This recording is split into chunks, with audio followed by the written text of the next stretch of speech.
So What in the heck is this? It's what? It's 2 markers I taped together. Yes, obviously. Yeah. Okay.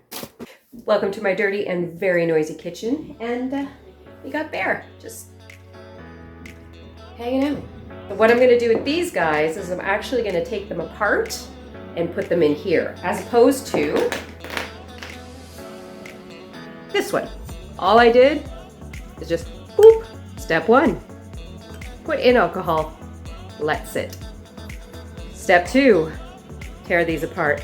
I recommend you wear gloves, but honestly, I don't care if I get stained.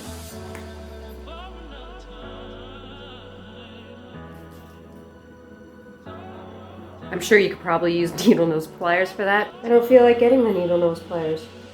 So I'm just gonna use scissors and my teeth for everything. The Crayola markers, you can see, the back here pops off. You're gonna have to do a little bit of work to get it off. I use my teeth, you probably shouldn't. Inside you're gonna find your ink, pull that out. You can use needle nose pliers. I'm just using what I got, which is scissors right now. And plop it in. The purple, all I did was take the markers and put them in the alcohol. So far, this one's winning for me. And now the fun part. The nice thing about Crayola, they're washable. That's been about 10 minutes. Yeah, I gave up on this one.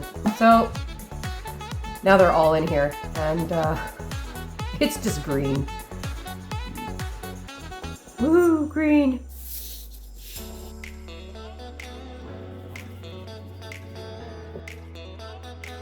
I think the green can use some more time.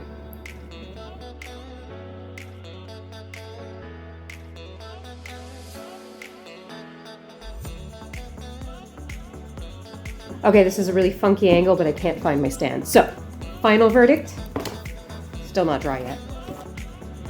I mean, I guess. Green for some reason, it just didn't want to take on the color. But the purple, I am impressed. And all I did for that one was just bloop, boop, put it in. But that said, this marker wasn't dry yet, so maybe that's why. They turned out pretty good making them from Crayolas. I know, Jordan. I'm always making a mess of myself.